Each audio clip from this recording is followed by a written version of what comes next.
This meeting is being recorded. Okay. Yeah.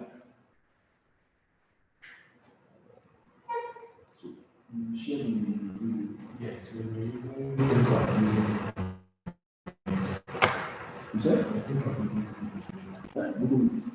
Okay, prefer Google Meet. Okay. So, thank you all. So can you hear me online? Those online, please. Yes, we can hear you, sir. Okay, thank you very much. And so I was talking about your profile at the end of the training as an instructor, what you'll be able to do. And I said once you're able to pass the exam, that's the final exam, which also go to skill assessment. And then you're able to score a minimum of 80% as an instructor, then you're sure to have a profile. And if you have any issue, we'll also give you an exam to retake, so that you can be able to pass and then take the classes. Once that is done, at the end of the training, I will have one day to take us through an orientation class on how to navigate around the platform, because you already have a base Cisco International Academy profile, which Dr. Julius is handling. So he is going to guide us through how to get into that platform.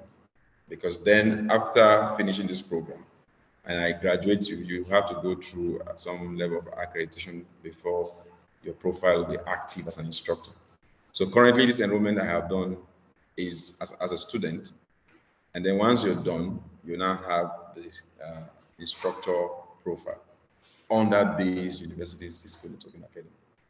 Are we together? Yes. So those online, exactly that's what will be happening under your profile, and that's the changes. So I was also saying this, that some of you are already industry certified.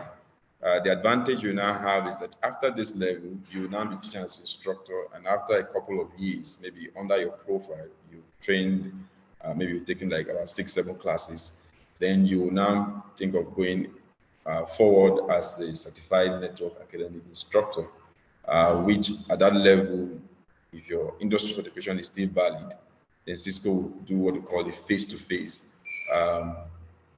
Also the face-to-face exam for you, which Cisco will come, some set of some team, maybe from US or so. Sometimes it holds in Lagos, sometimes in South Africa. And then you go through another stages of examination for you to be able to get to the next level as a certified academic instructor, which will now make your institution what we call ITC, Instructor Training Center. And so I look forward to see that this academy grow from this stage to the next stage and all of that. So I'm going to be working with you guys to see that at every level, you let me know where are we now, where are we moving to, and then I always give you the information. Are we together? Yes. So I know too well that we have people from different backgrounds, from engineering. While I was speaking with Mr. Julius, so he made me understand that all of that, you guys are coming from different backgrounds. The good thing about the Cisco Token Academy is that there are several course offerings. We have about 21 portfolios. Cut across JavaScript, we just added JavaScript as part of the course offerings. So you can teach your student JavaScript, you can teach your student C++, you can teach your student Python. With Python, they can do much on AI and all of that. And so that is also part of the curricula we have under the Networking Academy. So it's not just only CCNA, no, we have several of them. When you do this will come under training. For Cisco, you must go through an instructor class to have the CCNA instructor profile. But for your Python, it's already there. It's an add-on already. So you don't need to go through an instructor training for you to have a Python, to become a Python instructor. So your student will also have, it's like we call it a free space, a kind of pace course where the student themselves can even undertake those classes. But you, so it can be instructor-led, or student themselves can just go in there and take those classes. But what we advise is that as an institution, you can enroll them formally into that class. Take them graduate through all the different chapters. I think we have the intermediary and the advanced level, so you can take them through those stages so that they can learn the programming as it were. So the same they can do for C++. They can do for the other course offerings. Like I said, we have a lot of them, about 21 of them. So some of them are free, but some you have to go through a formal instructor class as this. Some of you want to dive into cybersecurity.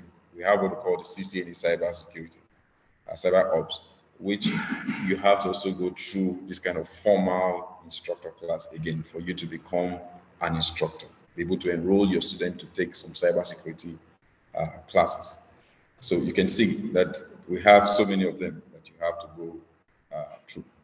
So, but then we have to start somewhere, and that's exactly why we're starting with the CCNA one. So this will come handy at this stage. At least some of us are familiar with this. So I'm going to actually go a little bit faster on the ground that some of you are familiar with this, because I can see some of us already have all this around us.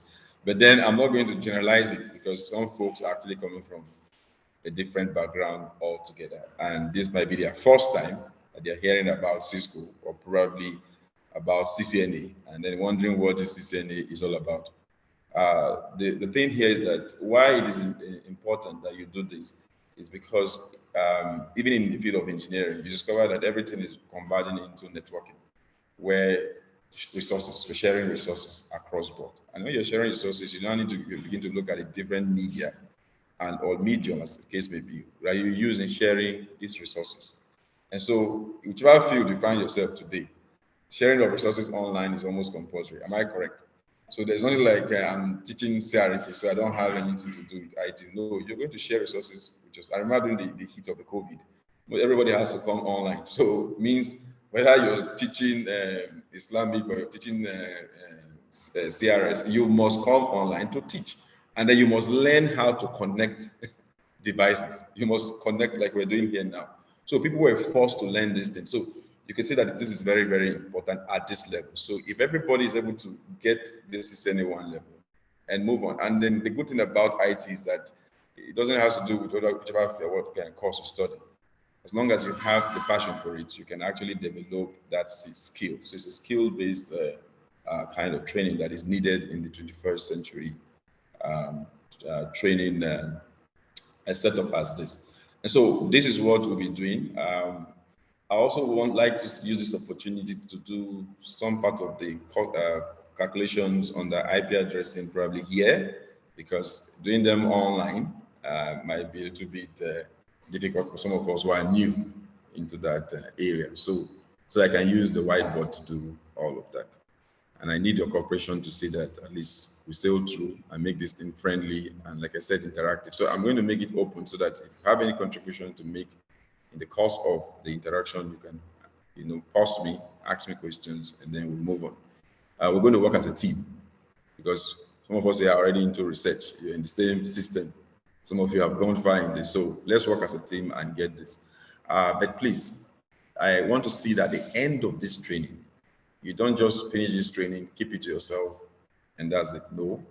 Cisco is going to be looking at your profile time to time to see that you're actually training others. That means the students. Because the essence of this is to make an instructor under your own institution, and so that you train your own students. And one of the ways to actually perfect things like this is that the more you teach, the more you know it. It becomes so handy that to the point that sometimes you don't even need to be looking at the material, because you already know everything that is in there. So, and it's for your own good as well, for self-development. And while you're doing that, you're also impacting this on the students, so that they will now know exactly what is in there for them. I also want to look forward that we add IT Essentials to some of your course offerings. IT Essential does not come as an add-on, or more or less like a free course under the Cisco Academy program. You have to go through the kind of instructor training as this. What is the IT Essential? It's like CompTIA. We know CompTIA A+. So hardware, we talk about hardware, computer system, and all of that. And looking at the 21st century knowledge-based economy we have currently, the student need to know some basic things like HDMI cable, be able to differentiate it with the different other cables we have. Is that okay? Like, I will say, I know I need a boat connector. Somebody's asking, what's a boat connector? I need a VGA. What is a VGA? And as a lecturer or as an instructor, you go to the class, you say, somebody said, where's the HDMI cable? You won't be wondering what is in the HDMI cable, because you also, as a lecturer, use these devices. So you must know their names. And that is where the IT Essential comes in. In some institutions where I have trained some of the lecturers as instructor, like Igbinedion University, they actually have incorporated IT Essential as a GES course. to all the students. So I'm saying this so that we can also begin to look at the model that is working on that institution, so I can share with you the success stories of what is happening in that institution, so that you can look at that, incorporate that, and add your own, and see how you can, grow your own academy. In Abuja here, I don't think we have any institution that is actually doing well when it comes to the Cisco Entrepreneur Academy. So you have the opportunity in this region to actually blow this out loud. So I look forward to see that happening. So in Igbinedion, we have it incorporated as a GS course. So students take it at the year 1 level, and then they graduate and get the certificate. That's what the Vice Chancellor ensures that they all have. And actually it's helping them in that institution as we speak. In Futo, same thing. The number of courses, they have actually trained them there too. I talked about 10 of the lecturers there across the different field of engineering and sciences. So what they've done is that they look at those courses under the academy that are related to programming, to computer science, those guys from engineering, look at maybe a networking aspect of it, shared across the different so at the end of the day, you now have students taking these courses from the whole. I think they even won an award. I think you're there online to see that. So it is happening. So I want to see that all these are the best practices that are currently ongoing, so that you can incorporate it into your own academy here, because you need to do a lot also. If you don't engage your profile or probably create activities on your profile by enrolling students, after a while you'll be blacklisted. It shows that there's inactivity happening under that profile. So I wouldn't want to see that we go through all this and then after a while your profile is blacklisted. It doesn't really make any sense. So the next thing is that you have to use it and keep developing yourself. So I think I'll stop at this junction and then go on with this. And let's see how far we could go, and then finish this chapter, module 1. And then possibly, I want to say that before I leave, you take an assessment on this. Please, when I say assessment, I mean, I want to see how the feedback will be like. The feedback is, you have passed this. Let everybody just try their hand online and see what their scores will look like. But then whatever you score is immaterial at this level with this first one, in the sense that I can give you the opportunity to retake and retake until you get it right. If you look at the IT world, the IT world is something that gives you a lot of opportunity to repeat things. So the fact that somebody does not know how to plug probably a RJ45 connector does not mean if the person does it 3, 4, 5 times will not perfect it. Am I correct?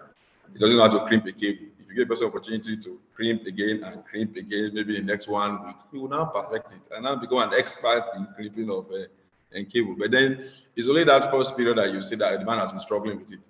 But in the later run, he's already an expert in that. So IT gives room for repetition, and that's where the perfection comes in. So we'll do that for our students. But what I'm going to do to you guys is what you also pass on to the student. You don't make a student feel they failed, so you don't do anything. You're out. Are you getting my point now? Give them the opportunity to say, even though you scored 20 over 100, it doesn't make it. You can retake this again. Go back and read it, so that they will feel free and learn this thing and become the expert they're supposed to be in the future. Because I can tell how far they will go with this. Are we together? And so let's see if that is possible, that we'll take that assessment today. And if it's not possible, I'll leave it open and then you can take it at your own pace. But be rest assured that from now to the end of the next 2 weeks, you finish all your assessment and do your final exams. And if you think you're on the fast lane, you can be taking your assessment as we go. In fact, you can be taking the chapter module 1, module 3, module 4. I've activated them as I speak. The very day I enroll all of you, which was yesterday, I also make sure that your assessment is activated, so that those who are reading on their own, because the curriculum is online, once you enroll and you go to I am learning under your profile. Are we together? Those online, can you hear me? Can you hear me, please? Yes, I can hear you. Okay. So if you have registered and you log in with your username and password, you discover that you see I am learning. You see the class, which is the Module 1 class, base Cisco Entrepreneur Academy. Am I correct? Module 1. Now that's what you will see. And once you see that, you click on that class, it will open up, and then you see modules, and then if you scroll down, you see chapter 1 exam. Am I correct? or Module 1 exam up to 17. So it has already, I've already activated it. So it's now left for you now as we're going. So you can go faster or you wait and take it as we go on with the class. It's up to you. But then section will close up in 2 weeks' time so that you can now reevaluate yourself and then we can move on there. Are we together? So we have already said 1:30 is the time. And then we'll take this on a daily basis so that this whole week will finish, because I know school is resuming and you have other things to do. This is not all what you do. So if we finish earlier, the better for us, so that you can be sure that you've done with this and then you move on with the other things. Okay, so looking at what we have on the screen is actually networking today, which is Module 1. And under this topic, we're going to be looking at the objective. And what is the objective? Because in everything you teach your student, even being the circular classes, is a need for you as a lecturer to be able to tell the student that this is the objective. This is the objective of what you're learning, maybe engineering mathematics. You should be able to bring out a learning objective, isn't it? So that the student will know from day one that if they are learning this course, this is the objective. At the end of the day, they need to reevaluate themselves and see if they will have this like a checklist and say, okay, do I know how to explain how networks affect our daily life? Is that okay? Explain how host and network devices are used. Explain how network representations and how they are used in network topologies. You know, what are topologies? These are questions that students will be asking. So, but then it will come as a checklist for them even before they start that class. So I'm saying this because I'm talking to us as instructors.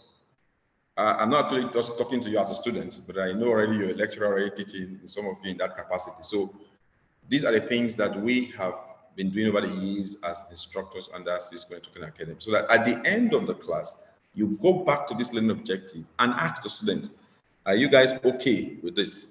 They say, oh, they are good. Then you can move on. If they say they are not good, you ask them which area among all these you're having issues. They'll tell you. Then you have to be patient enough with them and then explain that concept since they're just starting. Are we together? But I will shock you that if you teach this student, you discover that after you finish maybe mode 1, mode 2, some of them are very smart. Before you know, those ones that you're thinking are not doing well, they'll just take this thing to the next level. And students like it when it's hands-on, skilled. They just want to do things. And I think it will go a long way. It will help to project the image of your institution, because that is what is really happening around the world. Okay, so we're also going to compare the characteristics of common types of networks. We'll look at how LANs and WANs interconnect to the internet, describe 4 basic requirements of a reliable network. We'll also look at how trends such as bring your own device, which is BYOD, online collaboration, video, and cloud computing are changing the way we interact. And then we'll also look at identify some basic security threats and solution for all networks, explain employment opportunities in the networking field. So this is what we're going to be looking under Module 1 objective. So I can move on straight, and then let's see how today's network looks like. So networking today, no boundaries, world without boundaries, global communities, human network. So you agree with me that there are no boundaries, isn't it? So you can be anywhere and connect with anybody around the globe. And that actually has helped to foster collaborations among different institutions. Global communities, so that's also helped us to be one single global community, and then human network also. So these are the benefit, telling us that there are no boundaries. We can actually go beyond. The network component, which you're looking at here.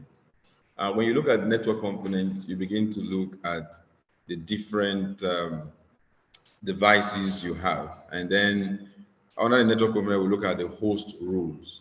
When you say host, you're looking at a client system or a client device or an end device. So sometimes you call it host, sometimes you call it client, sometimes you call it end device. Isn't it? They all mean the same thing. And these are things you need to let your student know. So every computer on a network is called a host or end device. Servers are computers that provide information to end devices. Apologies, I actually was supposed to allow everybody to introduce themselves. since I'm here physically and of course virtually too. And I think it's necessary, Mr. Julius. So before I go further, it is good we know who you are, isn't it? I've introduced myself, isn't it? So if I don't hear from you and I finish and I go, I think it will be nice of me, because coming all the way from Port Harcourt and not knowing you by name and talk to you. So the next time we're talking, I can call you by your name. And I think that's where the connection comes in. And I think, so I just have to do that. So please, I have to go back. Everybody, please, those online, apologies. I'm going back to hear from you to know who you are, the area of your, the reason why I dive into this because we spend much time. Is that okay? So I'm just looking forward to see what you can quickly do before the day runs out. But I think it's still very important I hear from you, because this is more or less part of the orientation class to start. Is that okay? So wherever we stop today is fine by me. Then by tomorrow we know we can move at that pace. So please feel free. Do we start with those online? Yeah, I can stop sharing so that. Yeah.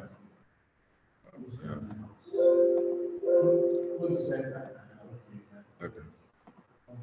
Okay, so those online, please. Sorry, we need to hear from you. We need to know you. Okay. Are we there? Oh, lovely. Yeah. Yes. Go on, please. Okay. Okay, sir. Good afternoon, sir.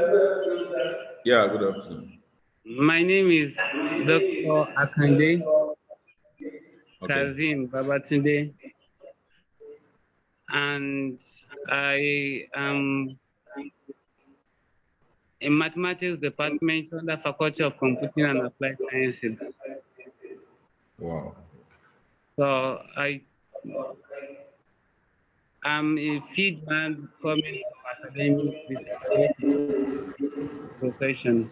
So I've been on the IT for over 15 years. Okay. So thank you for having me. And your specialization is mathematical computing and applied modeling. Oh, okay. Thank you. Thank you, Doctor. Okay. Thank you, Dr. Akande. I can see, coming from mathematics background, the IP engineering component of this course will be useful in your area so that you can help some of the other instructors who are not doing well in that area to teach that part very well, because there are some binary numbers you play around with. So thank you for coming on board, and I hope you follow us to the very end. The next person there, please. I think we have any people online. We have 7. Some of them are here. I can see some of them. I can see so those online, can you quickly introduce yourself? Okay. Good afternoon, everyone. Yes, good afternoon. Yeah. I'm Engineer Talatu from Faculty of Engineering, Electrical Department. You're welcome, engineer. Thank you. Yeah. So is this new to you, or you've been doing something around No, IT? it's not new. It's not new. It's In new. fact, I think I've It's undergone NIT program for, I think, a 3-month period on CCNA, basically. But I haven't applied it or written the professional exam. So. Oh, lovely. Thank you for coming on board. Next person, please.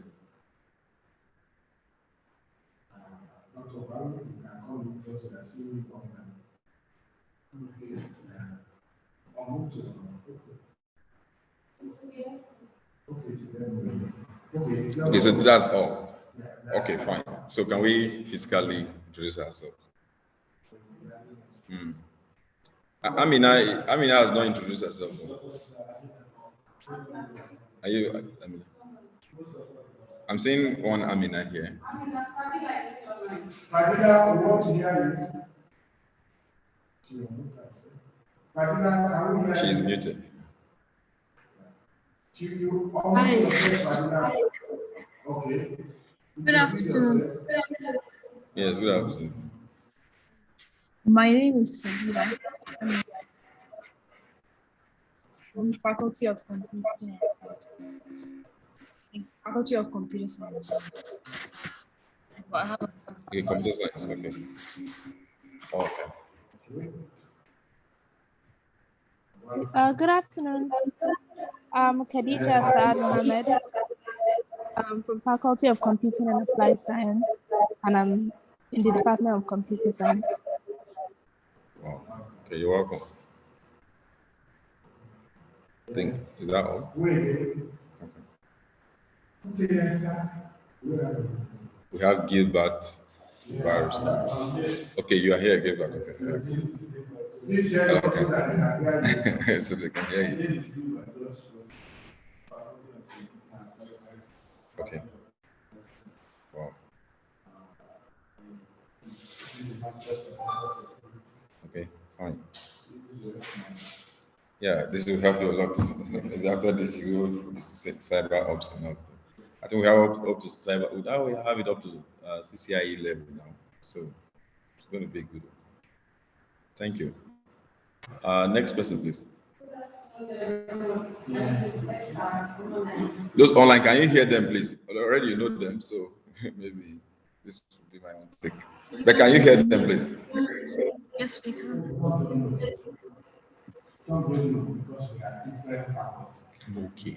Okay, so it's good you introduce yourself, let them know that you are part of this. Okay.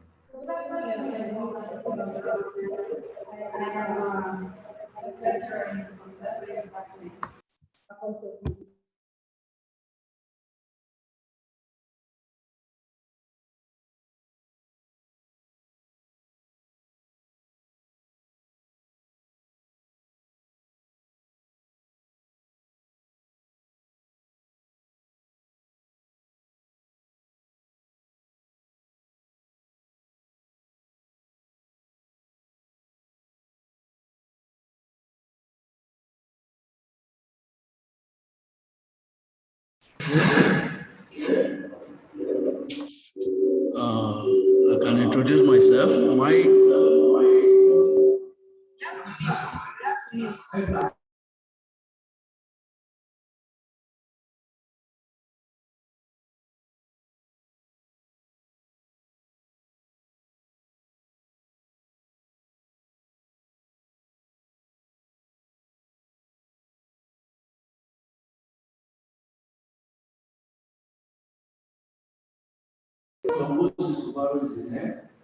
Department of Computer Science, under Faculty of Science and Computing.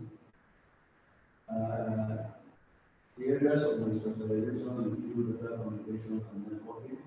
Okay. And of course, the computer architecture, design of computers. We are from the industry to the classroom. So we play with the network devices, implementing networks of organizations. For this course, it is very useful because it's an engineering base that has to do with communication of networks and IT security. That's good. Well, thank you, Doc. Welcome on board. Yeah. Okay. Okay. I'm Usman from Those online, can you hear them, please? Electrical Department.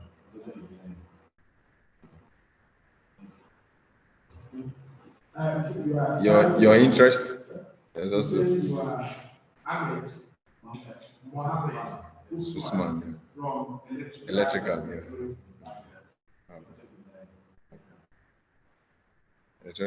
Electrical is broad. It can be in power, it can be in Telecom. telecoms. So good. Okay. My name is Abdullah from Faculty of Engineering. Okay. Okay. Good. So your area of interest is I'm into renewable energy. okay, renewable energy. Currently incorporated efficient renewable energy. Oh, love.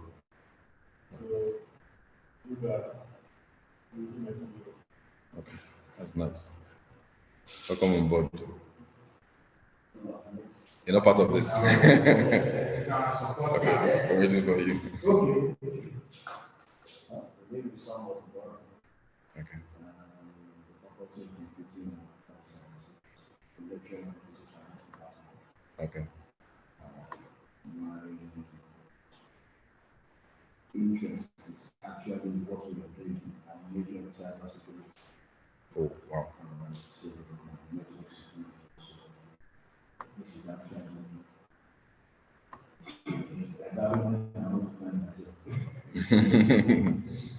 Yeah, this is nice. I think that's all right. That's all. Is there another person? Well, I'm part of you. My name is Julius Makinde. Okay. I'm part of you too. Everybody know me too.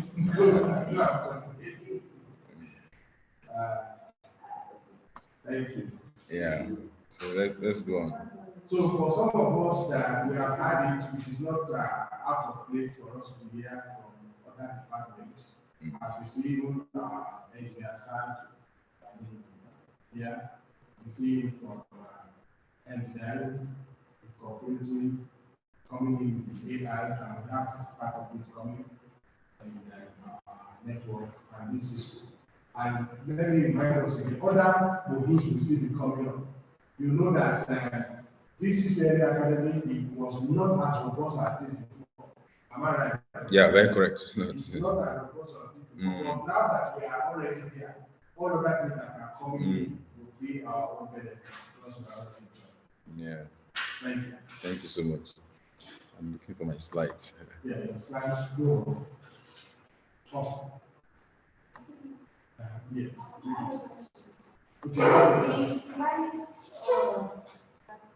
Okay, go ahead.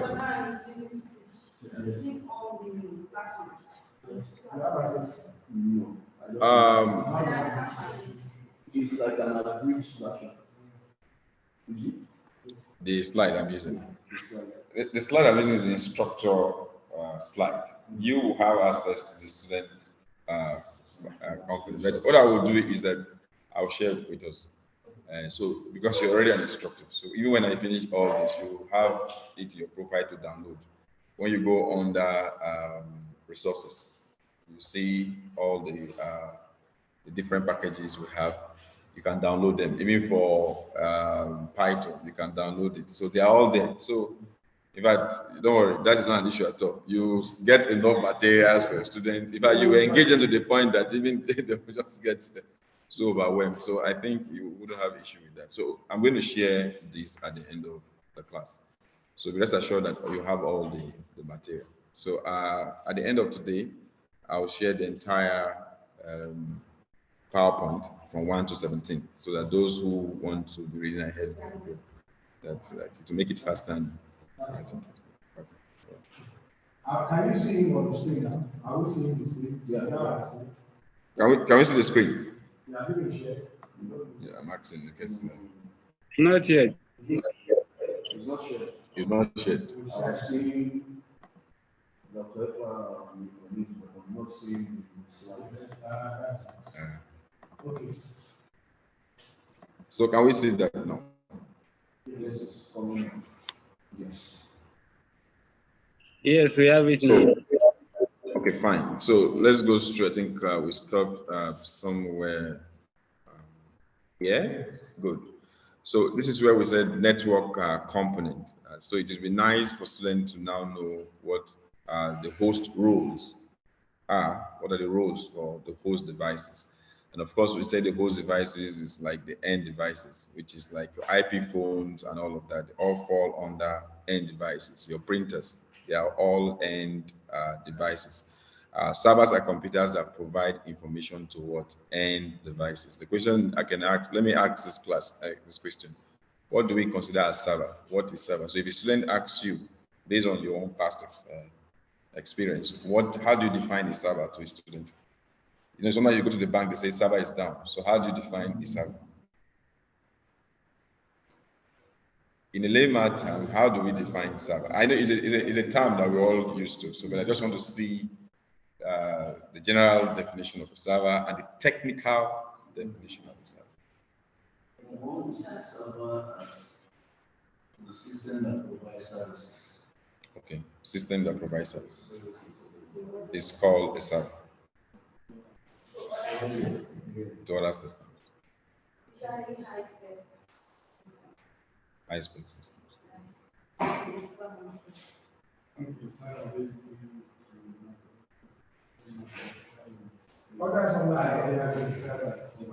Those online, I hope you're hearing us.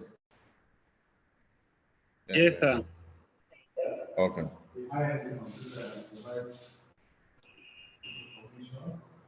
Resources and storage space. Storage space. Or other computers that are connected To to this. Okay. Any other person with different opinion?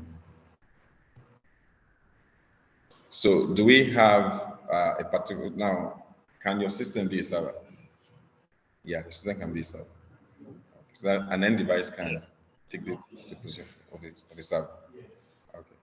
So we say servers are computers that provide information to end devices. So end devices can also act as a server, depending on the mode of connection. It's also, but then a server itself become the name for server is showing that, like he said, providing services to other systems.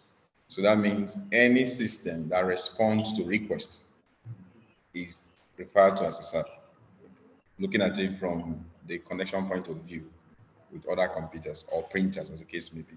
So if that system responds to that request, that means everybody's hitting it with request. And then that's the reason why you said high end. That means you need to, for it to be able to respond to as many requests as possible, it has to have that big capacity, exactly. So the specification must be high. It can be 2 gig RAM. If all the systems say, all the laptops say are 2 gig RAM, 2 gig RAM, and then we turn one to be a server, I hope you know that the server will suffer. Because when the audio requests that come at a point in time, it should just hang and then begin. But it's still called a server at that point in time because it's responding to requests. So, but then if you look at it technically, you require that you now need to make it robust enough to be able to meet up that. So once you can achieve that, then you can now say that server can be able to host other services, like he also pointed. So we now have email servers, for emailing then activities, and then we have web servers, and then file servers. Please, those online, if some of these terms you are not used to them, you can pause me and ask me, and then I'll explain it further. So let me ask a question for general purpose. Okay, please go ahead. So since we are saying a server is a system that provides services, and end devices can become a server. Yeah, sure. And then devices can also act Where as will you place a network printer? Yeah, when I say end devices, we have different types of end devices. So we now have to be specific that a computer, a personal computer, which is an end device, that now hosts an application, can now at that point in time become a server. You have some laptops that have about I think I've seen 64 gig RAM. Yes. Is that okay? Yes, I have. Some 128. And then with how many terabytes of space? So SSD and the rest of them. So if you connect that, you can use it as a server. Because the throughput is high, even the port itself is. So in essence, you can't say a network printer. No, you cannot say a network printer is a server. But also look at how technology is going. Printers are becoming like a mini computer too. I hope you know that too. So you can also begin to share resources from printers. I hope you know that too. So that's the reason why we need to make this kind of training or teaching, open-ended. Don't make it so restricted and say, no, a printer can never be a server. When the printer is already having the capability of becoming a server. On the printer. And people begin to connect to copy content and you share it. So that's why I said that technology has a way of, giving them that responsibility as things scale up. So, but then specifically, we're now looking at it as system, hosting those applications. Like you say, email server. So if I allow a system to run that activities automatically, it's a server. So we have to be careful with how we look at it from now on. of course, but then you have to explain that to the student so that they don't just say all computers are end devices, therefore they are not servers. And then when you put them at that position, it's quite that to make things difficult for them, because later on when they now see somebody using a system, they'll say, no, how can this system be a server? The system cannot be a server.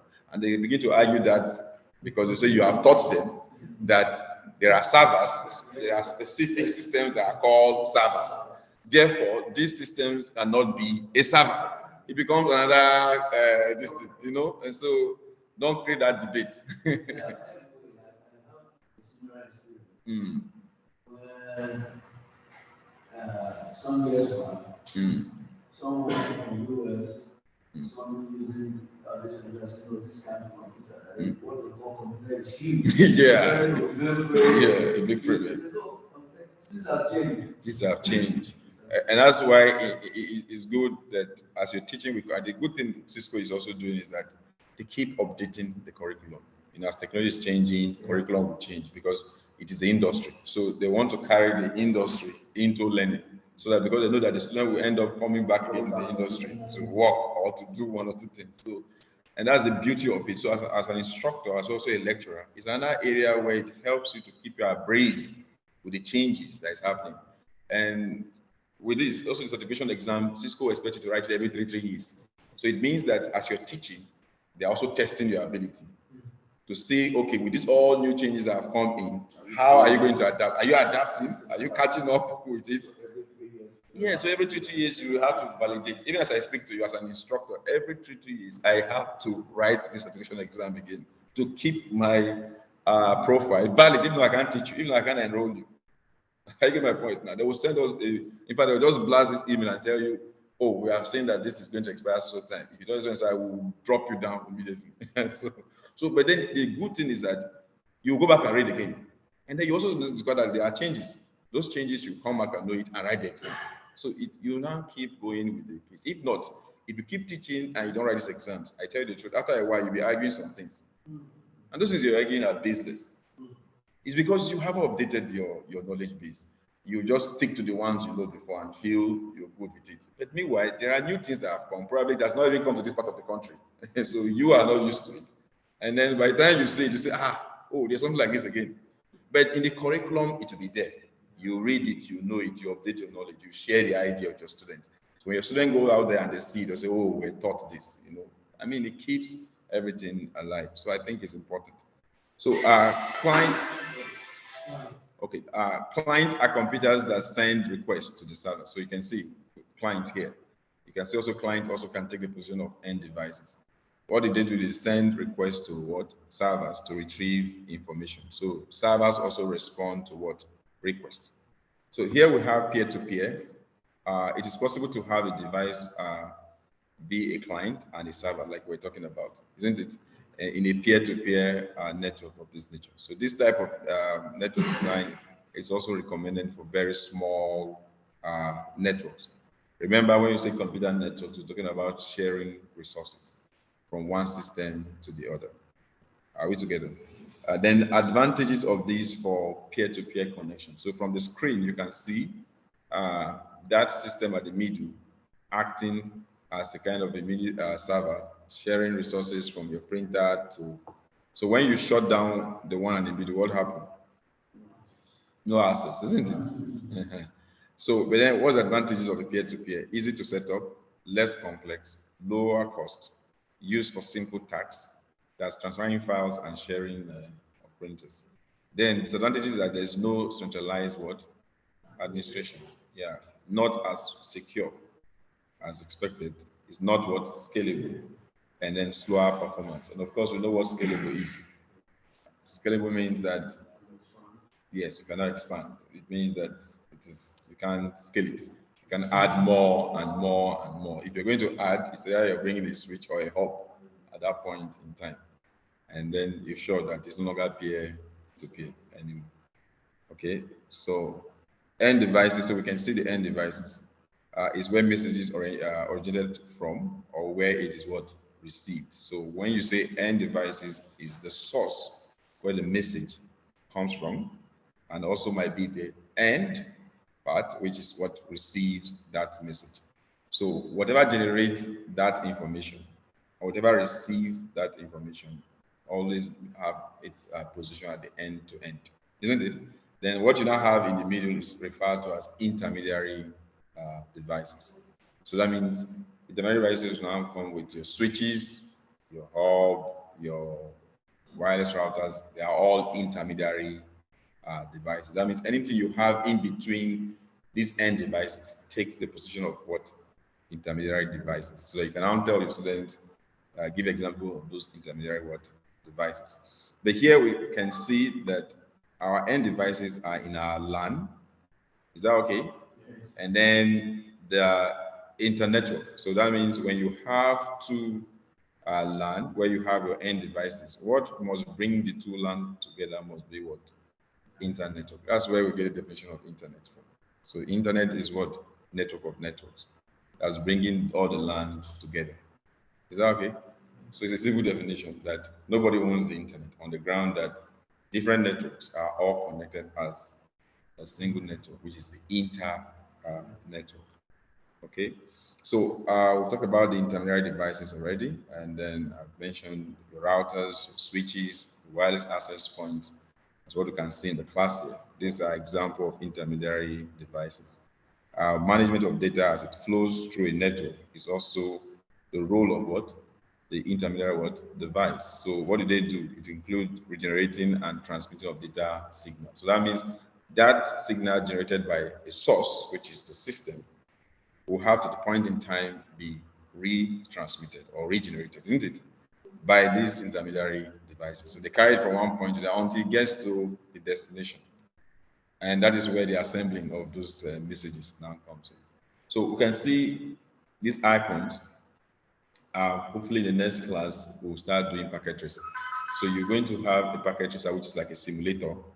And that simulator have all these wireless routers and all of that. So the same configuration you do on all this wireless router, you do it on the simulator. So it would be nice that students get familiar with the simulator itself, which is packet tracer.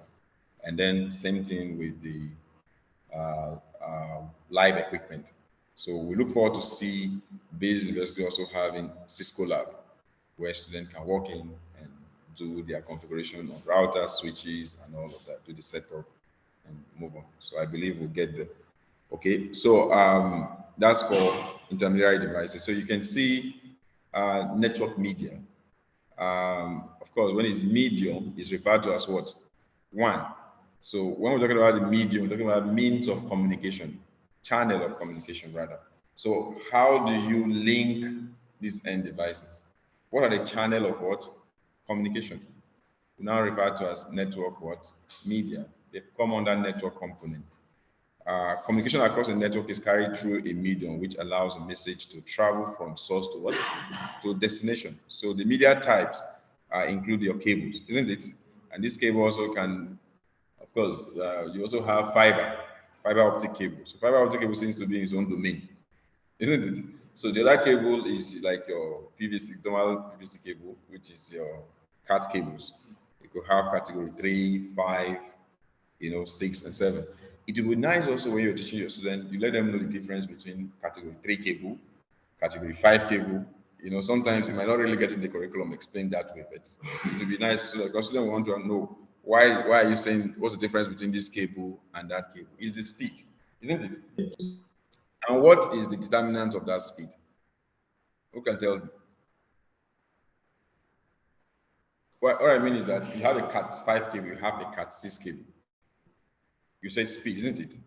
So what is that? Of course, we know in physics, and from basic physics, you're looking at the frequency, isn't it? So that means the frequency at which these messages travels. So if you have a Cat 6 cable, you now say Cat 6 cable will carry as much as gigabyte of data, isn't it? The capacity to carry that number. That means the throughput is high at that level. Are we together? Now, when you drop down to category 5 cable, you don't expect the same speed, isn't it? Then when you drop down to category 3, the same thing. So you discover that at that level, the frequency drops. Are we together? Yes. Good. So you now see that the speed now is a function, is a determinant you need to look at every point in time when you're looking at different cables.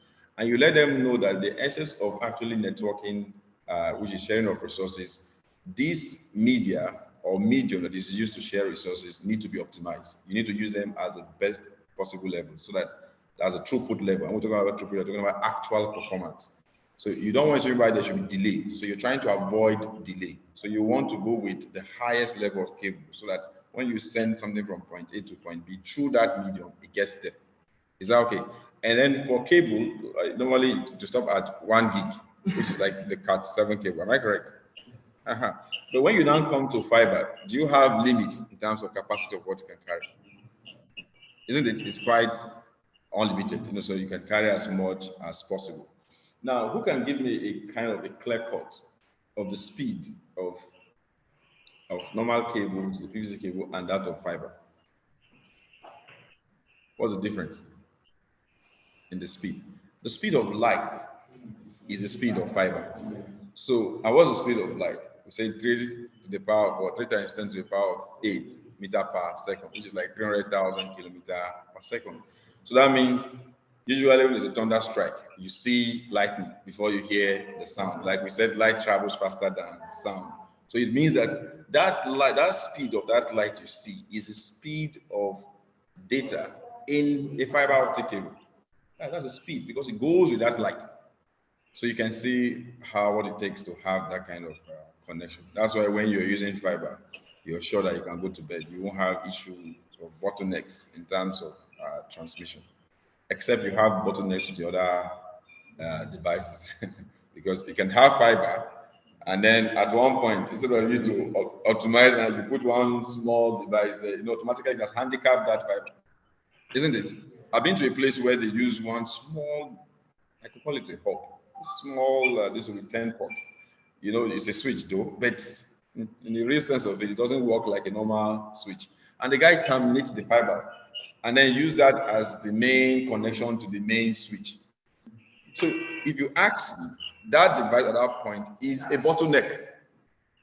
So even though you have Cisco Catalyst switches, you have 6500 Cisco maybe layer 3 switch, I am telling you the truth that the speed of that layer 3 switch and those switches is not optimized.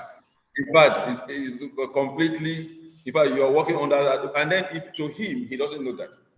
To him, he feels he has connected those devices. So please, that's the reason why you pick each of those components in network, analyze it, let the student know the capacity of what it takes, and then let them know that as they are connecting them, at every point in time, they must make sure they actually optimize the speed. They don't create bottlenecks in their connection. If they do that, there'll be congestion. At that point in time, everything will congest at that point. And then people will be complaining that things are not working. So that is actually very important. Okay, so wireless transmission uses. Yeah, I was talking about Cat5. I said it has to do with the speed. Yes. Yes, I was actually what's responsible in terms of if I pick the two cable now and they say this one is Cat6, this is Cat5. What is responsible in terms of why is this one faster than this? Why is this one called Cat6? Why is this one called Cat5? That's the question I asked. The rate of twisting of the cables is different to affect the crosstalk. The twisting of Cat6 is actually different from the twisting rate of Cat3 Cat from another. Is that? Who has any other contribution? It's a good one too. If you look at it from the physics, I want to believe that the material of good. The material. That speed that you are looking at is as a result of the resistance and the flow of the signal. So if you can get a denser material that provides lesser resistance, then speed is enhanced. Increase. Yeah. So actually, it's a material. It's a material that is used to make the Cat3 cable. The resistance it creates is quite different from the category 5 and the 6. And that is why if you're doing those calculations, usually in physics those days, you realize that you also be looking at the resistivity. So when you calculate the resistivity, you now begin to tell whether the frequency at that point will be high or not, isn't it? So those things are brought into when this whole manufacturing of cables. That is why you could still see them as normal, looking the same, Cat 5, Cat 6, looking good. But then it's the material that now that's why when you buy cable, you have to be sure it is pure copper. Exactly. Because you're now looking at it in hand so that you're sure that it will enhance conductivity. And if you go to market at the same 300 meter road, one can be like 20,000, another one is 40 something. No, so all those things come into, that's conductivity now coming into play. So resistivity and all of that. So even those guys who in physics now begin to see that, and that's what. So when you now, and if student poses that kind of question as an instructor, sometimes some instructor will just say anything and just leave it that way. Is that okay? So, but it is good for us as lecturers to bridge that. And obviously, when you teach this course, you want to teach it because you want to take them to the basis of physics. You want to take them to the basis, to that base, so that when you take them from that level and you finish this class, they are better off. They're better off because they're not only going to cram, but rather they can explain this thing further to any other person. Is that okay? So that's exactly how I would love us to do this. It will help us a lot. So we also say wireless transmission. So the use of modulation specific frequency of electronic magnetic waves. So you can see that these are the three media types. Any day, any time. I don't think we have any other one. Do we have any other media of communication? So when you say media of communication, this is the three at every point in time. So if somebody asks you, how does information leave point A to B? These are the ways to explain it. So you can even ask such a question to your student in an exam. How does it move from this point to this point? They should state it and explain. So some of them, if you don't teach them like this, they will not even know what you're talking about. But this, I don't think there's any other type again. There's another way you can send information from one point to the other without going through this process. So it's either you're doing wireless, or you're going through fiber, or you're using a normal cable to do that. Okay, so our network representations and topologies. These are the representations we're talking about here. So if you look at this, what we have on the slide, you can see the desktop computer. Please, like I said, I'll give you the packet tracer, download it, share it today, so that you have it. To start doing some little configuration, so that we can move on. Because the truth is that before now we used to have CCNA 1, 2, 3, 4. Cisco now brought it down to 1, 2, 3. Reason being that now they just said no, there's no need to be speaking too much grammar. From CCNA 1, students to start doing the lab activities, because there's no need to waste time. So that's, even though before now we don't usually have configuration in CCNA 1, but now you have to do configuration in CCNA 1. So please, we need to get used to all these icons. They are needed in the configuration when you're using the simulators. So in the real life, you have desktop. This is the desktop we're going to be seeing on the simulator. So you can see a laptop, you can see the printer, you can see the wireless tablet, and all of that. And then you also know how to enable a wireless device on the simulator. So we're going to be doing all of that. So these are the different components. So you can see IP phones, you can see your wireless tablet, you can see your telepresence endpoint, you can see your router, you can see your firewall, appliances, multi-layer switch. Please, what do we know? What do we think is multi-layer switch? Does anybody know what a multi-layer switch is? Okay, I think I have to explain that as we go on. So when you look at switches, when we get to where we start talking about OSI model, I'm going to teach you OSI model, or what we call the TCP/IP. We now have some kind of switch that are referred to as multi-layer. They take the position of layer 3 as if they are in the category of routers. Yeah, because they now begin to do what routers can do and what a switch can do. So this device now has a hybrid, it's like a hybrid of doing switching and then doing route at the same time. So they are referred to as multi-layer switches.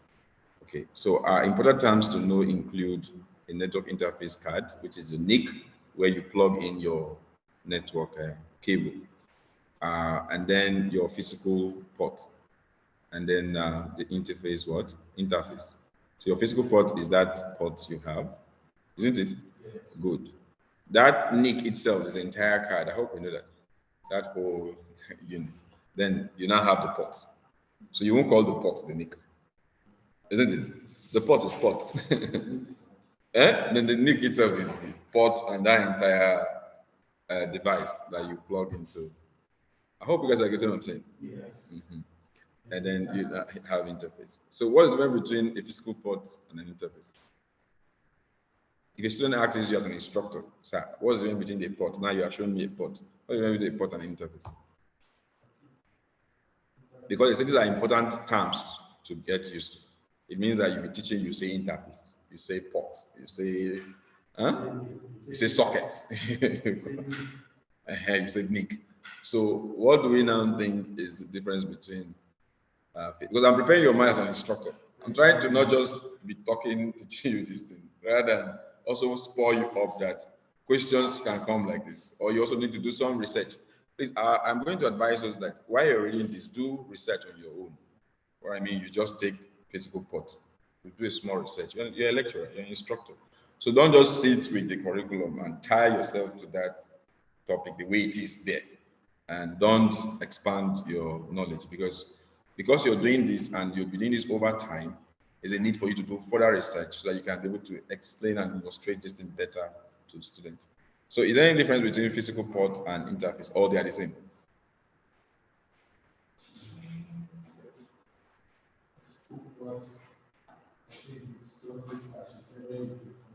Your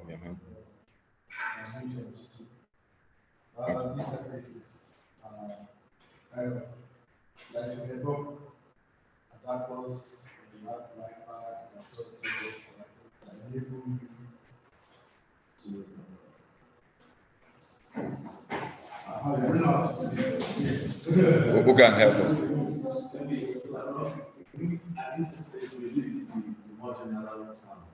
Okay. Okay. Then that settles it. That makes it. You just went straight to the point. The interface seems to be like a broader term for all of them, where both you can interface two radios together, isn't it? But not physical. So it's the broader term that covers any mode of connection between two devices. But then the port specifically, you're saying there's going to be somewhere you plug in this. So I think that's a good one. So note, often the term port and interfaces are used interchangeably. So that is where you now use it interchangeably, because since this one is the umbrella term for this, so you know means you can still use it when you are referring to plug in that interface now. Can't bring it, just plug it there.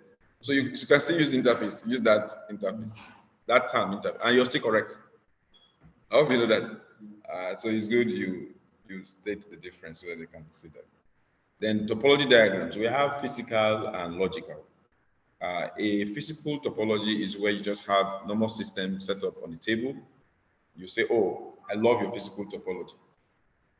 But I will ask you, is this physical topology logical? What I'm saying is that, is this physical topology connected so that they can share resources? When it is physical topology, they might not be sharing resources. It might just be normal desktop without system unit without even motherboard in there. You get my point now? Just physically arranged in an orderly manner. So that's a physical layout. So physical layout does not mean, it also means that it might not be working. But logically, when you say logical topology, you're saying that these systems have been configured. Yes, they've been configured to share resources. And before system will share resources, they'll have some kind of identification, which is the IP address. That means you've assigned IP address to them, either wirelessly or, automatically, which is a DHCP, or you have done it manually. So not until you do that, you don't call it logical. You call it physical. So that's the difference between the two in summary. So common types of networks. So we have networks of many sizes. We have a small home, we have medium, we have the World Wide Web. So the small home networks connect a few computers that you can do. Maybe in the lab, you just connect some few systems. And then we have office to home. And then we have the medium to large. That means from small, you connect it to a large network. Is that okay? In some locations across. Then you have the worldwide networks. And of course, all these networks you see here are also, they come from your normal LAN and then they scale up, isn't it? And then I need to ask this. Do you know the difference between intranet, extranet? You hear somebody say the intranet, somebody say the extranet, somebody say the LAN network, somebody says, which other one again? Internet, I think. Internet, extranet, and intranet. In fact, specifically, I want to know what's the difference between the intranet and the extranet. So if you're teaching your student and then I say, Ma, I saw this extranet, I saw intranet. What is the difference between the intranet? I saw LAN, and I want to understand all these things are still connections. So how do I differentiate when somebody say, oh, we have a robust extranet network? At what point do I call it extranet? At what point do I call it internet? Yes, at one point do I refer to it as intranet. I think for intranet, I think most of us are used to that. Yes, we could say within. Isn't it also? The internet also can be seen as a LAN. Hope you know. Yeah, but you're saying within that location. Like here now, if all of us are connected, it's an intranet. So when do we call it extranet?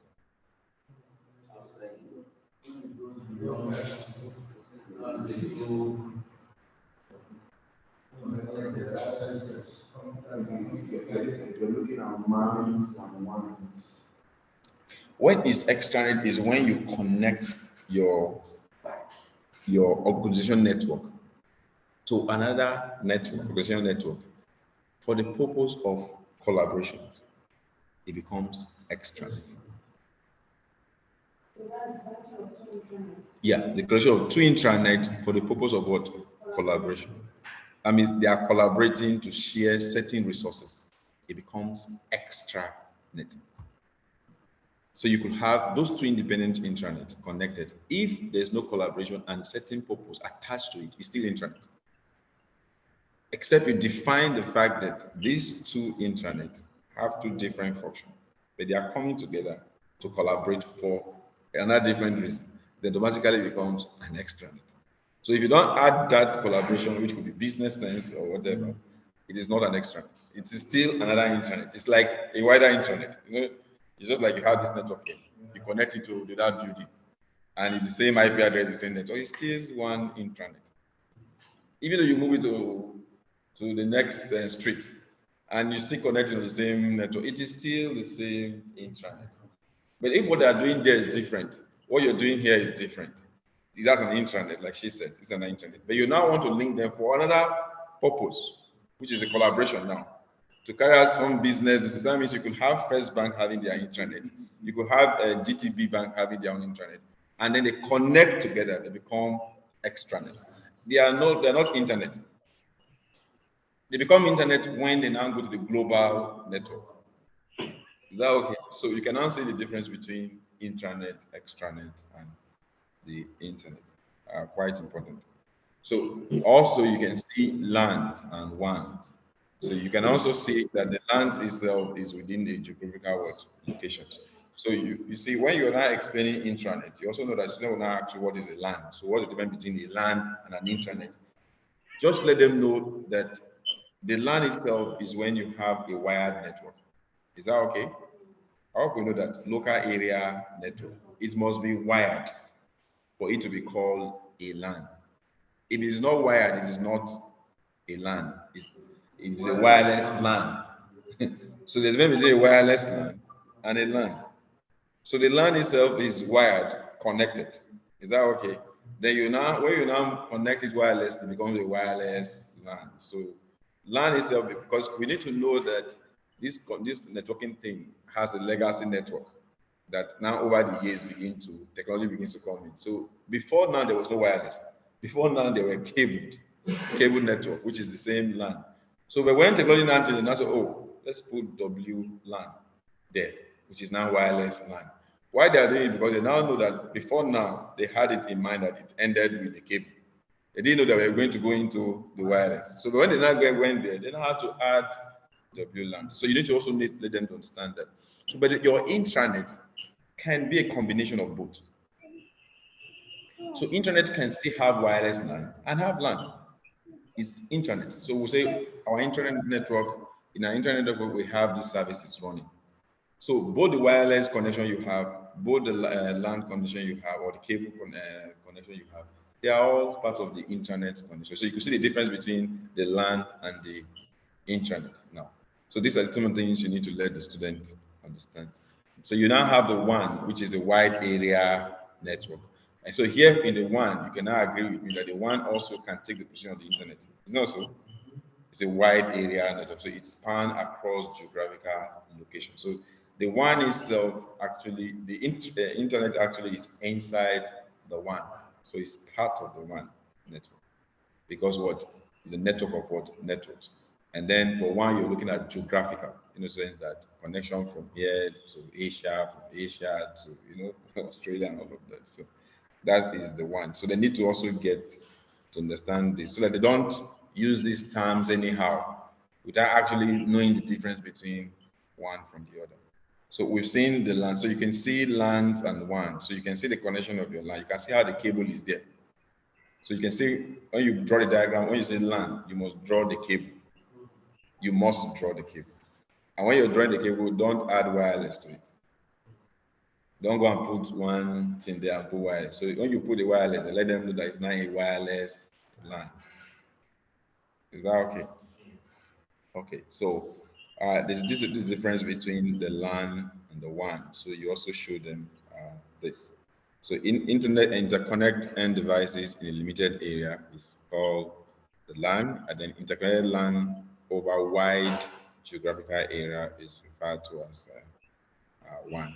So for the internet is a worldwide collection of interconnected LANs and WANs. Do we agree? Which is, like I said, the network of networks. So that means all the networks connected together to form one network is the internet. So the internet is not owned by any individual or group. Nobody can say we own the internet, because you can choose to dissociate. Everybody can go and say, I don't. In fact, you can have your internet set up or have an extranet and choose not to go to the internet, isn't it? So that means everybody can break out from the internet, and finally the internet might not cease to exist. It's not possible. Yes. So that's why nobody will own the internet. So the internet is not owned by individual. Is it?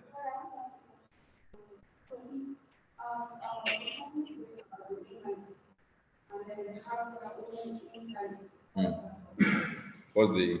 What is that? Is that just an internet? No, once you break out, you're no longer in the internet again. Yes, you've broken out of the internet as an organization. Yes, yes. Yes. That's an internet or an intranet. You won't bring internet again. You say you have already broken out. So once you have broken out, you are no longer in that body. Internet again. That means you have left them. So you will not be part of the internet again, because you won't access Google, you won't access Yahoo, you won't access those major sites anymore. People of my own company can access themselves. Yes, within your company can access themselves. Yeah, it is still going to be your intranet, because it's still your organization network. So if wherever they are, but the point is that it's only when your organization is doing business with another organization and share their network. They are not on the internet, but they have shared that same network. That is the extra net. That is when you can say, oh, we are on an extra network with this organization. But could we still call that a wide area network? Yeah, yeah, because the geographical distance, so you can still fall under the wide area network. And that's why that's why you have the internet under the wide area network. So that name wide automatically takes care of anything there. Yeah. So we have specialized bodies that actually handles the internet, like the IETF, which is the Internet Engineering Task Force. We have the ICANN, we have the IAB, we have the INA. So you have different organizations that just come, and what they do is that they have different roles they play, all in trying to manage the internet, isn't it? Like the IP addressing that you configure. I remember when I worked in, I was talking about it. Is controlled by INA. So the INA now they're in the US. They have to sit down and manage this IP address, and then tell you, oh, use this block, use that block of IP address. So the block of IP address that you pay for is part of what you get in your bandwidth when you are subscribing for a particular service. Are we together? Okay. So you can see a typical diagram here trying to show you the internet, the extranet, and the intranet. Can you see that? So you can see the extranet, you can see suppliers, customers, collaborators. Are you seeing it? So it's telling you that this is not just for mere internet setups sake, but rather there's some level of collaborations and business purpose. So the internet connection, we have the internet access technologies, which of course some of us know before now. There are different ways, many ways to connect users and organizations to the internet, isn't it? Yes, so many ways you can do that. So we have one which is normally the broadband digital subscriber line, which is wireless LAN and mobile devices. Back then in NITEL, how many of you know how NITEL were doing their connection those days? Yeah, those days.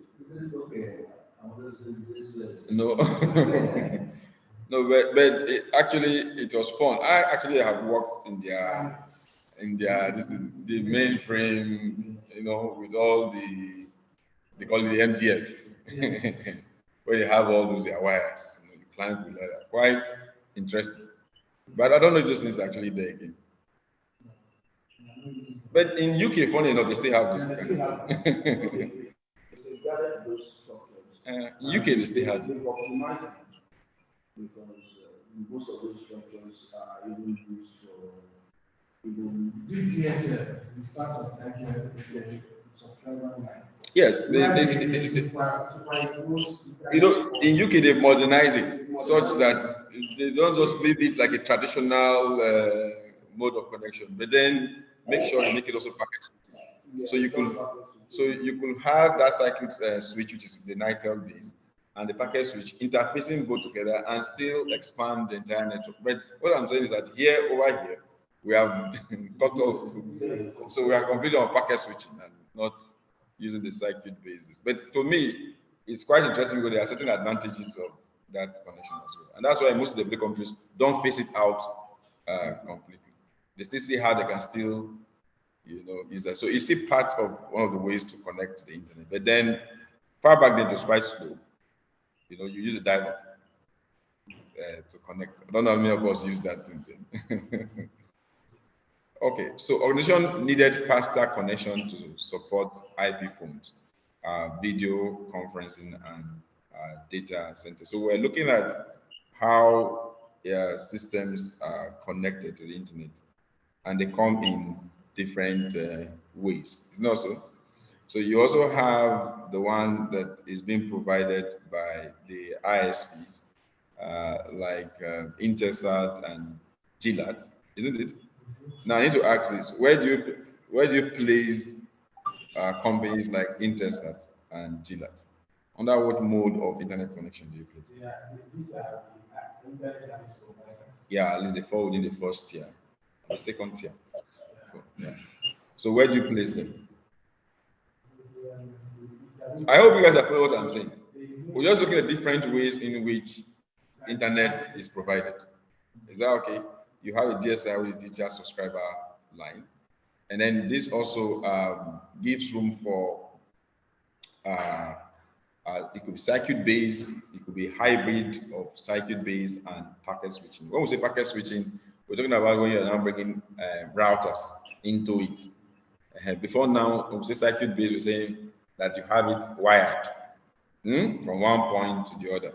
So, but when you have now moved into connecting smart devices which now use some digital mode of conversion, you now say packet switching. That is where you have your routers and switch. So you can also have the hybrid of the two at the same time. But I'm asking that at what point, where do we put the ISPs like GLAT? Okay, we've not heard of GLAT? Intersat. We have phase 3 here. We have phase 3 here.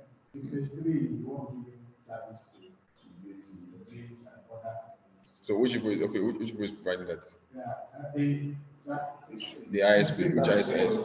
Phase 3. Okay, phase 3, based where? They came from G1, from Blue, and then they pick them. They're now selling the product. Yeah, in the internet structure, we have the first tier. Yeah. We have people who come to the second tier. The likes of Glow, they are in the second tier. They depend on the first tier. So the first tier, those are the what we call the teleport, which you have those Intelsat and all those other companies that own satellite transponders. They sit at the first tier. And then most of them now provide this other support to Glow. So Glow now depend on them to connect to the main teleport. So these ones that we are connected to, they are more like the third tier. Yeah, this one you're connected to, they are more like the third tier. So they come down to the third tier. Okay.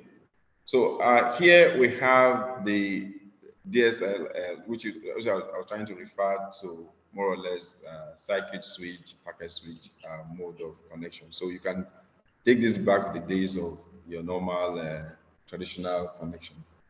And then you now have, we also have cable. So for cable is high bandwidth, also on the internet, offered by cable television services providers.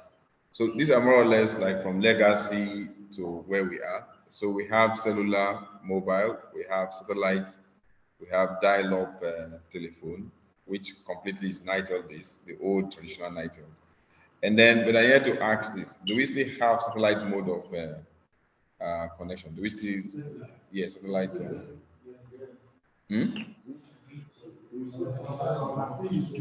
BSAT. I'm talking about the BSAT now. Do we still have? Do we have here in this school?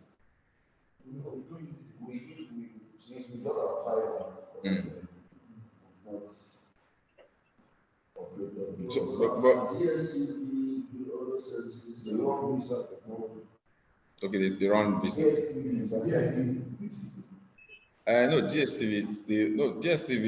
Sometimes we place them under cable connection. Yes, put down that cable. The VSAT is you must have a BUC and LNB. For the one you have in DSTV are usually LNB. That's I'm talking about the transmission now, because we also have when it comes to transmission, it could be simplex, it could be full duplex, it could be half duplex. For satellite mode of transmission, is full duplex because it's tow and full. So it's full. So you receive and transmit at the same time. So for a DSTV, they now fall under the simplex. So they don't. That's why if you see the dish, just see only the LNB. You won't see the BUC. But in the real satellite VSAT connection, of course, it's a type of satellite connection that is simplex based. I'm not saying the DSTV does not use satellite mode of connection, but it is simplex based. In this context of the internet, it does not come in because it's not full duplex. So you won't be on the DSTV and be transmitting at the same time. You only receive. So it's a satellite mode of connection that is simplex based, in the sense that you only receive. Most DSTV services, you know, Nigeria, they have a little of providing services. Okay. As opposed to what is obtained in other countries. Yeah. You understand? I believe when you get a DSTV connection or installation, most of the full duplex services enabling you to transmit. Yeah, comes along with that part.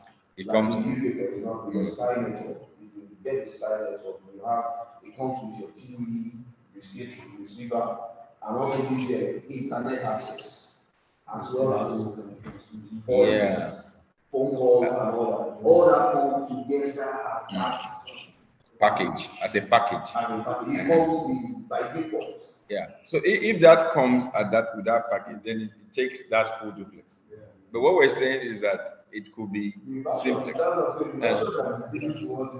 Is the simplex based, which is just to receive. And yeah, that's why I said that mode of satellite communication is simplex because you receive.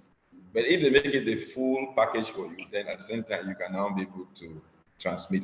And at that point in time, it's not only going to be the LMB you will have as the connecting hub. You're going to have another incorporated device to it that will be able to send. So that kind of dish should be different completely. That's what I'm trying to tell us. Because the LNB itself is designed to just receive. I don't know if you guys get what I'm saying. So for it to now take that full course to do both the transmitting, then it has to have another component inbuilt to it to enable it to transmit. That's why you see when you use like normal, we're talking about DSTV now, and they use that because it comes cheaper for them, that kind of technology, where they give you this, you just receive their signal. Because when they now want to enhance it and make you to be able to transmit at the same time, they have to also bring in the technology to enable you to do that at the same time, which will be the cost implication will be high.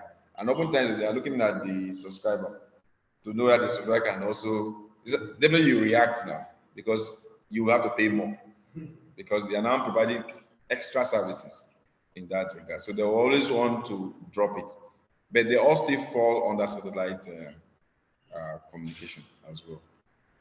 Okay, so for us, these are the different types of internet connection.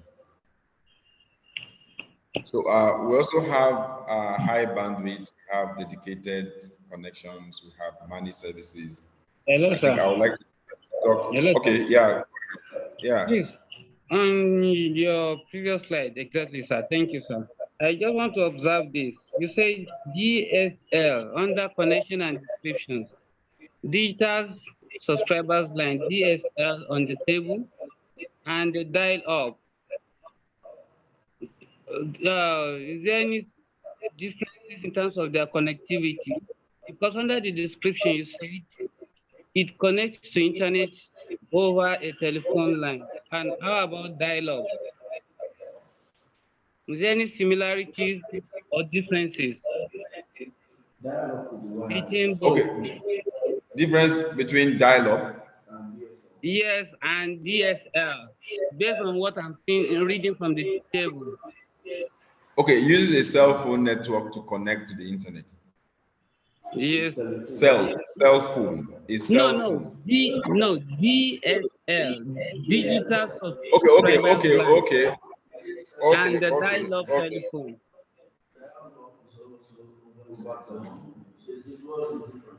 Okay, the difference between the DSL and the dial-up telephone connection. Okay, if you look at the digital subscriber line, which is high bandwidth base, they're only telling you that the difference between these is that one of them is high bandwidth base and the other one is low bandwidth base, which is, how do I put it, facility dependent. On the ground that for the DSL, you're looking at, we said it runs over what, a telephone line, which is still circuit what, switch. But this one, I'm saying that it has a combination of both. In the sense, it's like an hybrid of your circuit switch and your packet switch, which I said most developed countries bring them together. So with that, it now makes the bandwidth high enough. I hope you get what I'm saying, please. Yes, I'm following. Yeah, no, you can support. Because at that point in time, you're looking at the capacity, the throughput capacity of what it can carry. But for the dial-up, we're still looking at the traditional telephony system, which is, huh?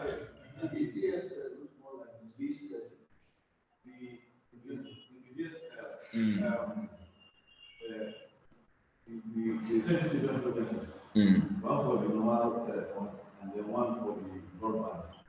So that one, that I use it. So when it gets to the house, before it gets to the computer, they have a filter. We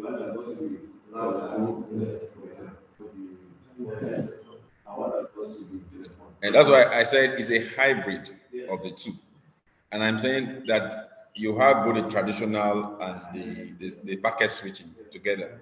And that is why it will give you high bandwidth, isn't it?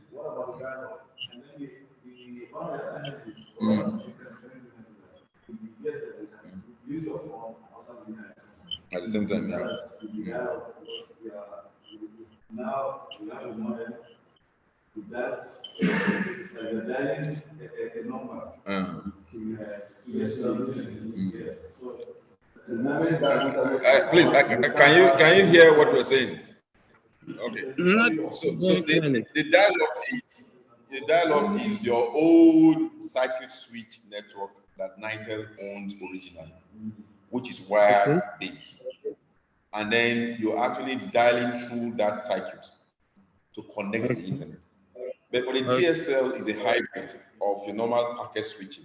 But the truth is that the two of them are coming together in the sense that you have both the site, you have the old traditional circuit switch network, which is the Nitel, the old Nitel we're talking about, which is normal cable network, and then incorporated with the packet switch. But the point now is that you have the two separated, but then it is hybrid. That's why it's a digital subscriber line, because the digital there is telling you that it is packet switching. Are you getting the point now? But this dial-up telephone is the traditional mode, normal telephony system, which is circuit switch based. So anytime you want to connect, you're dialing through that telephone line. And the truth is this, you're using the Cat3 cable. Please note this, you're using what? The Cat3 cable, because you're dialing through that telephone system. You won't be using this Cat5 cable to do that. You'll be using the Cat3 cable, which is 2 pair, I think 4 wires. So you connect it through the normal telephoning system and then dial. So you're dialing through that wired connection to now connect to the internet. I don't know if you're clear with this explanation. Yes, okay, sir. Thank you, sir. And so it's inexpensive. It's not expensive because you're not deploying the modern packet switching communication system. And that is why the bandwidth is low. And what makes the bandwidth low? Because it's wired. And what kind of wire? The Cat3 cable. The Cat3 cable, what can it carry? It carries low data. Isn't it? But the other one is hybrid. 56 kbps.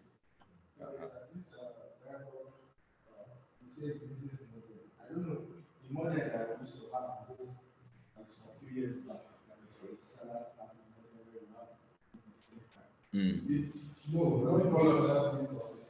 No, when you say as a modem, the dial-up is talking about is going through a circuit-based system. So that circuit-based system is the modem. Are you getting my point now? So it is like an analog mode of communication where you're going through a wired system to get connected. So, but what is helping you now is a circuit that does the modulation, like he said, modulating it from analog to digital and all of that. But when it comes to packet switching, it's completely digital. In those days, you have to carry a particular line. Yes? The telephone line. But and that telephone line, as it's going, listen, as it's going through a circuit, which is the MDF that has the PABX, the old traditional system. And if you open the PABX system, you will now see all the lines, which is he's talking about, the different lines. That takes all this line. So when you carry it connects it to your line, takes you back to 999. In fact, to even tell you the worst of it, those days when you call, they will take you see somebody will be in the operator room, he will receive and then connect you with the other person you want to talk to. Somebody's there physically connecting before it became the no, that's if you look at how communication came about, somebody was there initially to take this call that is coming, join it with the other person, and the two of them will talk. After which another person is calling again, he takes and joins. That is still the circuit traditional way. But then it was completely more of analog. before it now became this dialogue process, which is circuit switch based. The circuit we're talking about now is that PABX whole system that comes in. You see it trying to connect because it's a circuit thing. But when it becomes packet switching, you don't even know, everything just goes seamlessly. Are you getting the point now? And that is where the routers and the switches now comes in and take it. And that's why when you send a message now, you don't even know what is happening. These guys just communicate among themselves and send it to the other person without knowing. But when you go through the normal circuit switch, you must connect and dial. And like you said, you're dialing through a line. Yes, because when you're talking through a line. So the same way you want to use that line that you're talking now to also what? Do data transmission. So when you dial, it begins to connect. What is connecting is a line. That's why if you check those days of NITEL connection, you will see it connecting on a particular link. Until once it is connected, then you now have the internet working. It was difficult then. Communication was 32 channels. Yeah, when you have one E1, 32 channels and all of that. So it's like you guys have really been into this thing. But don't give your student this stress. And those online, I hope you're hearing me. Is the guys here are actually taking this thing to another level. Don't give your student this stress. If you're going to give them that stress, give them the picture. What I mean is that get a picture probably online that tells them you see this picture, look at the way of doing this thing before now. And then you now bring the modern picture and then tell them so that you don't bamboozle them with. So those online, I hope you're following. Yes, sir. Okay, please, very important. And so we have converging network still under internet connection. So before converged network, an organization will have been separated in the sense that you have video, voice, and data. So like we're saying that the old traditional way of communicating prior to this period with the NITEL line was more or less completely on voice. Am I correct? Until when they now talked about data. So, but now if you look at this diagram, I think it also explained that all. So you can now see that at a point, you now have to converge all of them. So when you hear a converged network, a converged network will also be seen as a unified network, where you have your voice, your data, all of them coming together under one platform. So for cable, for telephone, video, and data, each of these networks will use different technologies, isn't it? So for voice, it's going to be different. For video, it's going to be different. So but when you now bring all of them together into the present day communication system, you now know that it's a converged network. That's why you could do voice at the same time. You could do your normal video at the same time, isn't it? In the world far back then, ask anybody, they can't do video. They can't do video. So if those people were to exist then and see anybody do video now, they'll call you a wizard. They'll call you a wizard.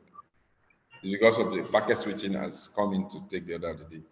So the converged networks carry multiple services, like we said, which is data, voice, and video. So you can see that at the middle, and can deliver data over the same network infrastructure. Okay. I told us we get the packet tracer. You can also download packet tracer under your account. So kindly do that if you can. But if you're not, I'll be able to share this on G Drive.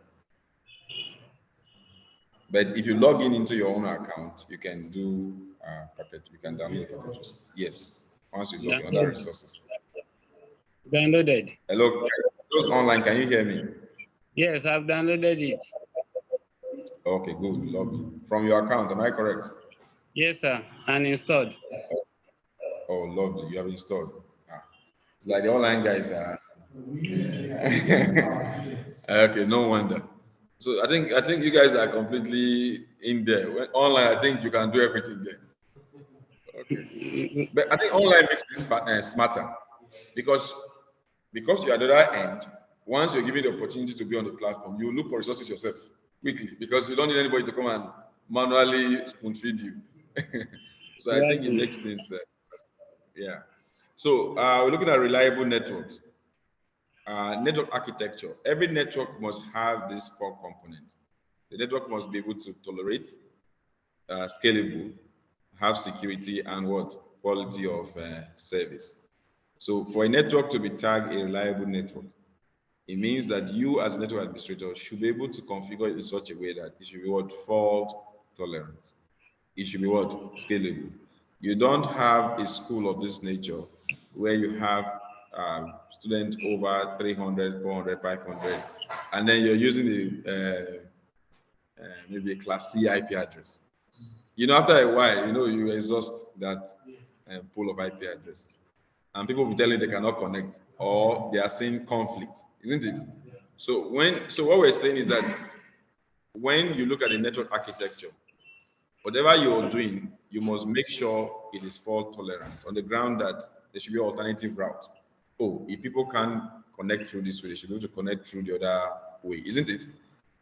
There's some level of backup. All this is to make sure that when it's a downtime, there's something that will stand to what? Back up that downtime or a different path. In some institutions, like I think he mentioned it, that you have different ISPs also. You have 2 or 3. So you can do a hybrid. So you can do what we call one aggregation. So you can have two different ISP connected on your one network. I hope you know the possibility. So that if one of them is down, the other one is still working. Can do that? Okay. Okay, because there are modem you can set up in your NOC that the incoming from the 2 ISPs can go in behind the modem. And then from that modem is connected to a switch whereby you can now distribute across the campus. So that if Glo is down and you have MTN, at that point in time, MTN is working. So that is a way to also back up the fault tolerance we're talking about. And then scalability means that you don't create bottlenecks or restrictions. You don't make your network to be on a small IP block address. Rather, you put it probably on class A so that people can connect and keep connecting, isn't it? And then quality of service we're talking about is that you should have some ways of connecting or configuring your network to be able to give priority, isn't it? Like you have maybe the registrar office, the vice chancellor office, or the Senate building. And then those people, you give them some preference. And then you put them on a different VLAN. What we call VLAN is virtual local area network. You're creating that domain for them because you're giving them top priority. And then you can allocate certain bandwidth resources to them, you know, and then scale it that way so that you are trying to increase on quality while you're managing the entire network. And then security. Security is also very important. So you don't leave your network open like that at every point in time. If you do that, hackers will hack in and have access to your resources. And so that's for fault tolerance, like we said. You need to create an alternative path. The good news here is that as you go on in this course for the CCNA, when you get to CCNA2, you start doing configuration on this. You'll be doing spanning tree protocol and all of that. And all those is just to find a way to see how you can handle fault tolerance. So for the network to be reliable, it must tolerate fault, it must be scalable, it must have quality of service, and then security. So those are the 4 components we have mentioned. So this is the scalability. It has to be scalable, gives room for more and more devices to be added, isn't it? Because if you bring in some new system to your school now, they say, no, we cannot connect to, we have exhausted our IP address. You know, the management will frown at it and say, what do you mean? Does it mean we cannot be bringing more systems? You say, yes, we have reached our maximum IP address. You know, I don't think any management will be happy to hear that. And they want to find a solution to that. So it means that you make sure it has that quality of service. Okay. So the network trend, the role of network must adjust and continue to transform. In other words, meet different services and needs. So several new networking trends that affect organization today is bring your own device. Have we heard of bring your own device? So what do you understand by bring your own device? It doesn't matter. When you come, you can get connected. Is that okay? That means you're saying the network is friendly such that it can... Good, and you're good to go. Okay, and then online collaborations, these are the trends. So these are like emerging technologies that have been coming up all this while. Of course, I don't even see them as emerging technology again because we've been doing this already. So in fact, we call them all from the emerging technology. So that's what brings you, and then online collaboration, video communications, cloud computing. The reason why you're seeing this recent trend is because these are some of the activities that begin to come online. Is that okay? So if you look at the past 10 years or 8 years back, some of them were not there in that scale. But now they are beginning to happen. So we will refer to them as recent trends. But I don't want to bring them under emerging technologies because they are already becoming obsolete in a way because most of us are already used to them. I don't think there's anything here that is new to us. When you talk about cloud computing, it means that all you've been doing on your desktop has now gone to the cloud, true of us, which you can do Excel on Google Docs and do all of that. So you can even be doing everything online. You can be anywhere and send your mail and do stuff. You must not say, oh, let me go and use a desktop. But you could see that there's what we call the clash of the titans, which is a clash between Yahoo and Google. How many of you see that? You know that Yahoo have mastered desktop computing. I hope you know that. When I say Yahoo mastering desktop, I'm talking about Microsoft. The clash between Microsoft and Google. Microsoft has mastered desktop computing. In fact, and that's why you can see here that all their ideas about the system. Then all of a sudden Google came and just went to the cloud and said we can do without Microsoft. It's not so. So leave Microsoft. Everything you do on a Microsoft desktop system, you do it in the cloud. And now, yeah, Microsoft, in a way of trying to fight back, started going out to buy Yahoo. Remember, I don't know how many of you have actually read that story. And then trying to buy Yahoo, and then see that Yahoo is not so good enough in the sense that Yahoo too have entered some financial kind of issues, security problems. So, and the reason is because Microsoft want to have a space in the cloud to compete with Google. And Google have gone software defined on their network. So Microsoft is still struggling. So it means that in the future, Microsoft will have to take a bow. Why am I saying this? On the cloud right now, you can own a server, buy a space on the server, do the same thing you do on the physical server. I hope you do that. So the question now is that if you're going to buy a space on the server and pay for those services, who are you paying to? So you now see different companies working with Google to see how they can champion that, whereby Microsoft does not have a space there. So it means that time will come when the physical server you have, that you run server 2016 and all of that from Microsoft's point of view, you might not be using them again. You now go straight and be on the cloud, pay for that service, pay for that engine. See, you can see your drive, you remove your drive, you put back your drive on the same cloud. You do your installation, you uninstall, you do all that on the cloud. So, and that's where the new technology is. In fact, we have a certification exam for that purpose. We have people who are now certified in cloud computing. So those people now are the ones who administer servers on the cloud, who do the installation, who check for the power system, who make sure everything, the server is powered. In fact, they can turn off the server on the cloud because they have paid for that particular server space. So I think the competition is good to make Microsoft to sit up. I know you cannot be phased out completely, but then, or do I give us a break? Yeah? Okay, to pray. Oh, it's 4. Yeah, but then we had some little delay. Okay, so should I stop? Okay. In a few minutes. You'll have told me now. You'll have told me that some people have to go for prayers. Those online, have we gone already? No, I haven't. Yeah. We've gone already. No, I was still here. And please, 15 minutes, just go stretch your leg and go for prayers and then come back. Okay. Yes. So can we have our own interaction? Yes, we can have a little interaction. Let me pause there.